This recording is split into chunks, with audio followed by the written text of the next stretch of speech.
Malava didn't just gear up to vote. It also vowed to put up a fight to protect the vote. Strange buses rolled in under the cover of politics on the eve of the voting day, carrying unfamiliar faces with no campaign colors, no ID, no story. When residents confronted them, those buses didn't negotiate, they bolted. But one man didn't run. He was cornered. And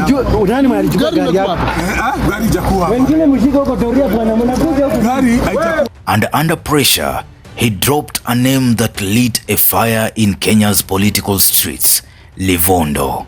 Malava wasn't just voting, Malava was defending.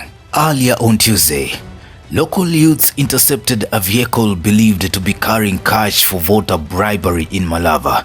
That incident alone set the tone for a tense and volatile atmosphere ahead of the by-election.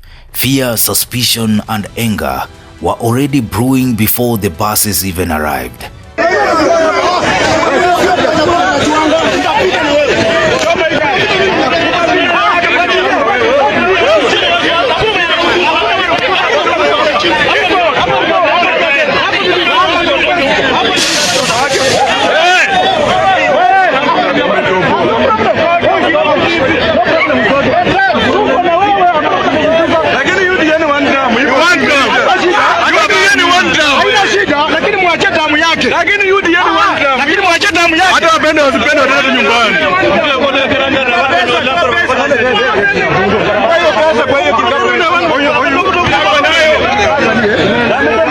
By midday, tensions escalated further when multiple buses filled with unfamiliar men appeared on Malava roads.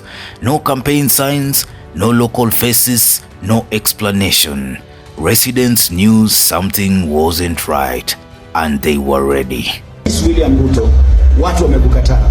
Wacha watu wachague kiongozi wanaomtaka.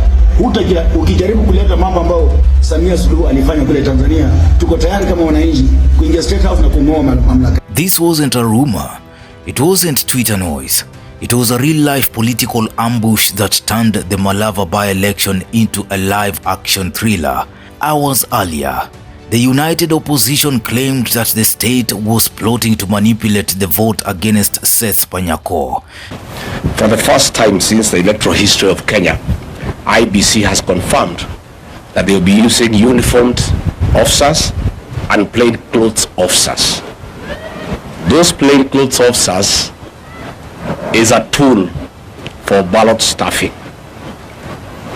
IBC has given ballot papers to government agencies that have been pre-marked, and the officers in civilian, their work is to figure out how to get the pre-marked ballots into the ballot box.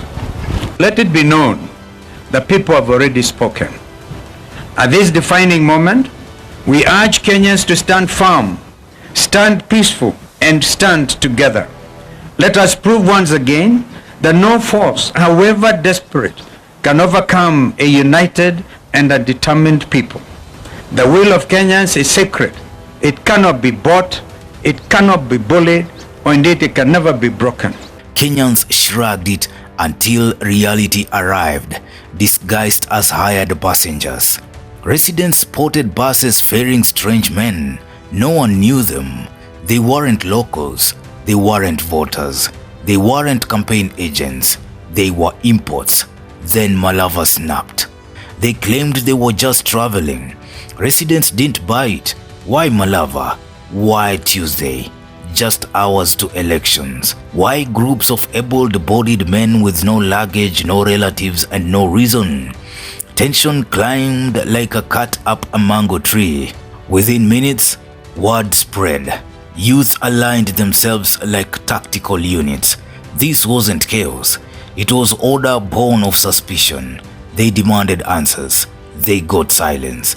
And silence in Malava at that time is not a diplomatic option. Suddenly, ignition. Engines roared. Tires screamed. The buses reversed and sped away like getaway vans in a haste gone wrong. Residents chased. The countryside echoed with shouts. If they were innocent, why run? Malava wasn't convinced.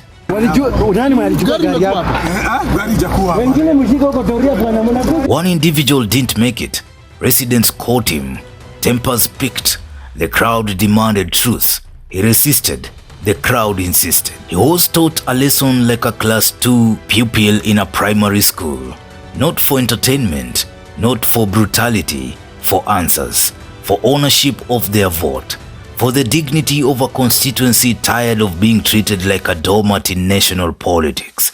Then came the moment that turned suspicion into revelation. Under pressure, he cracked. He said his name was James Muga. He said where he lived, Lucky Summer Estate, Nairobi. And most explosively, he named the man who allegedly sent them, Livondo. Mimi Dennis Mugambai, Goon ya Livondo, tulikuwa tumekuja kuiba kura ya Panyako, lakini haiwezekani. Tunaomba watu wa Malava, pigeni Panyako kura. Panyako ni kiongozi ambaye atasaidia. Sema bahati mbaya nimenaswa bwana. Bahati mbaya nimenaswa. Nani alikuwa amekutuma? Ni Stanley Livondo. Alianza amekutuma. Na watu wako wapi? Ile magari yamekuja nayo kwa wapi? Sijui ndugu yangu sana. Ujui ile magari zimekuja mpaka hapa karibu 5. Sijui saizi ziko wapi. Mimi ni mkazi wa Diri. Na walikuwa Nairobi nakana wapi? Laki Sama. Ninyi ndio wale mnaletwa. Walikuacha. Wakati wenye magari ilitoka ulitoka nje. Ulikuwa unataka kumaliza hapa moto, si ndio? Ulikuwa umetuma kwa mheshimiwa, si ndio? Umalize, si ndio? Nini? Your main objection ilikuwa gani? Ulikuwa unakuja kufanya nini? Mbona umerudi paka? Weka security. His words hit Malava like lightning. Suddenly, this wasn't about just Panyako. It wasn't just about ballots. It was about a machine, a network, an operation, allegedly engineered to ensure Malava votes were harvested like sugarcane. One confession turned a local election into a national security question.